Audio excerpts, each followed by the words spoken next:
All right, so with our third door, or our first door here, we're going to use a trigger to unlock it, and then we'll add an extra entity, a logic entity, that will allow us to only open it if another criteria is met. So first off, let's just add a trigger, which you can use for a wide variety of purposes within Half-Life, Counter-Strike, your Source games. Go in front of our first door here. Let's add an area right in front of it that we use as a function entity. Make that area decent size. And it might actually help us to maybe cut this area in half or something. So we'll put it over about halfway through the door so we can show the difference. And in our textures, let's go to our tools. And we're going to assign our trigger texture to let us know that this is a trigger. Make it solid. We're going to tie that brush trigger entity to an actual trigger. So in the class field, type trigger underscore. Let's take a look at our options. Now there's a bunch of different triggers between ranging from auto-saving your game or changing a level to adjusting gravity or just hurting someone or killing you as soon as you hit this trigger. The triggers you're going to use most often are trigger once and trigger multiple. Trigger once is exactly what it sounds. You basically, once you trigger it, that's it, you've triggered it. Trigger multiple will continue to be triggered as you step inside of it. But you can also set up a trigger multiple to basically act like a trigger once. So just select a trigger multiple, hit apply, you get the little circle in there, and it's now a func entity. And we're going to click on our door 1, go to its flags. We're going to start that one locked as well. Use is going to open and close it. Go to our outputs, we've got nothing assigned, no inputs. Switch to our trigger. And in our output tab, we're going to add, just like we did before, an on trigger or an on start touch. The difference here is when you first enter, when your NPC or whatever entities you assign that can trigger this trigger, that can set off this trigger, when they first touch that space, the output will be sent. Or continually, as you're standing within that space, the output will be fired. So let's just do an on-start touch. So the first time that we touch this trigger, it'll fire our output. Then we're going to target our first door. And what are we going to do? We're going to unlock. Let's just give this trigger a name just so for good measure. Okay, so now when this trigger is fired by a client, we can choose to have our trigger set off by any range of different objects, NPCs or physics objects, etc. So when we enter this space, the door will unlock. And we should be able to open and close it. Simple enough. There's no button to press, but as long as we reach our door from this side, it should open. From the other side, it shouldn't. So that might be, we can extend this guy a little bit and just try it from one side and then try it from the other. So stretch this guy out again if you want. And let's try this.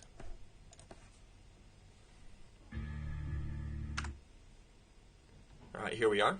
We didn't set a secondary output to relock our door, so we might have to restart our level here. But let's just try it if I haven't hit that trigger already from this side first. The back side. Try to open it. Ah, it's locked. Good. So it's supposed to start locked, and it has. Let's go in front. We've hit this space without even knowing it. And it's open. Excellent. Now let's make it a little more complicated, but perhaps a little more interesting. Okay, so imagine for a second that you're creating a mod or a game where maybe you're a little kid, little girl who's stuck home alone in a scary house, parents are gone, and you're trying to, I don't know, clear out the basement of the bad guys. But, maybe you're scared and you don't want to go outside your room unless you have something really dear to you, some sentimental object to keep you safe. So let's set up our door to only open for us if we have a certain object in our possession. In order to do that, let's create an object. We'll get a physics object here, so with our entity tool, we'll select entities. And let's get a prop physics. Okay, we'll just place the prop physics there. I'll enter world model. And I know there's this doll. It's just this really spooky doll. There's also this hula doll. But you know, this little, just imagine this really spooky girl holding this doll with one arm. So it's maybe I should register this idea here. But we got our doll. And let's take a look at our trigger. Right now, we bring up our output. We'll see that as soon as we touch this space, our door is going to unlock and it'll be able to open for us. Okay, easy enough. But let's change that so that only if you are holding this doll, or if this doll is within this space, the door will open. To do that, we're going to add a logic entity called a filter. And we're going to filter by name. There are three options for your filters. You can filter by class, the type of object, either an NPC or a weapon or something of that nature, by name, by simply naming that object. You can actually use variables so that different objects starting with a certain name will activate. You can filter the type of damage that will hurt something.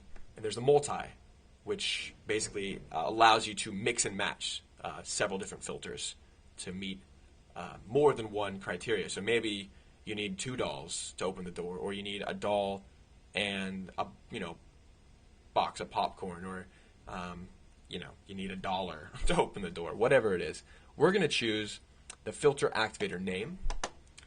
Place it anywhere in our level. It really doesn't matter. It's just an entity that we're going to use to relay our input and output signals. So just place it there. Alt enter to bring up its properties. Take a look at what we've got. We have to name our filter. So let's call this filter underscore doll.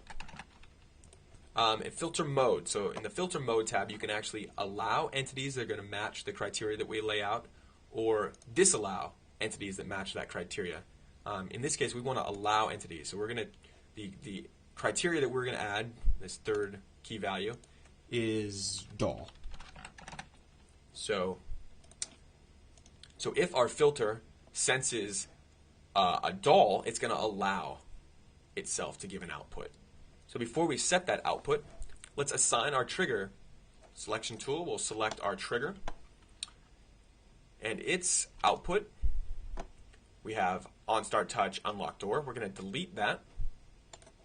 We're going to add a new output that on start touch is going to ask our filter, our doll filter, to test itself, to test if the response is valid. So as soon as we get into the space, this trigger is going to ask our filter entity, do you have a physics object named doll? And we have to go to our flags here and make sure that our trigger can be triggered by physics objects. So we'll click physics objects, which is our doll, or we could just select everything to have anything be able to trigger it. Apply that. Okay, and now go back to our filter entity, go to its outputs, and we're going to add an output that if this filter passes its test, if the trigger receives a doll inside of it, it will cause our trigger to pass. Our filter's looking for a doll inside the trigger. If it finds one on pass, we want door 1 to unlock. Okay, so if we grab our doll and we walk inside this trigger space, we should, using our filter relay here, unlock the door. We'll try it first without the doll and see it should still not work, so not open. So let's run our map. Okay, so we got our doors. We have our doll on the floor there. Now we should open, or not be able to open our door here. It's locked. Both sides, it's locked, even though we have that trigger space. Doesn't matter. But if we grab our doll and we drop our doll in this area here, it should now have sent a signal to our filter saying, yes, there is a doll inside this space, so unlock the door. Oh, what happened? Come on.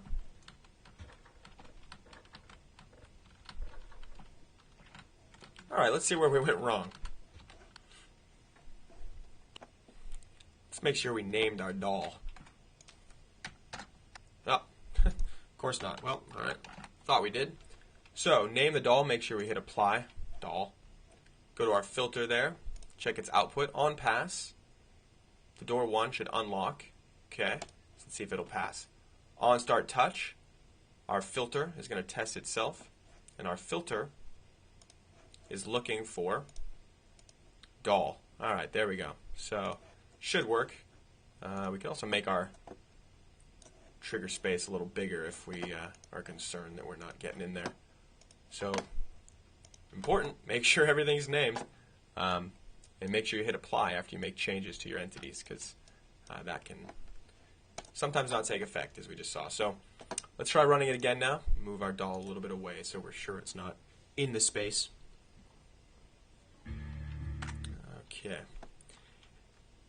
You can use this technique for a lot of different things. I mean, you can filter any range of different objects, classes, names. You can also, it doesn't open.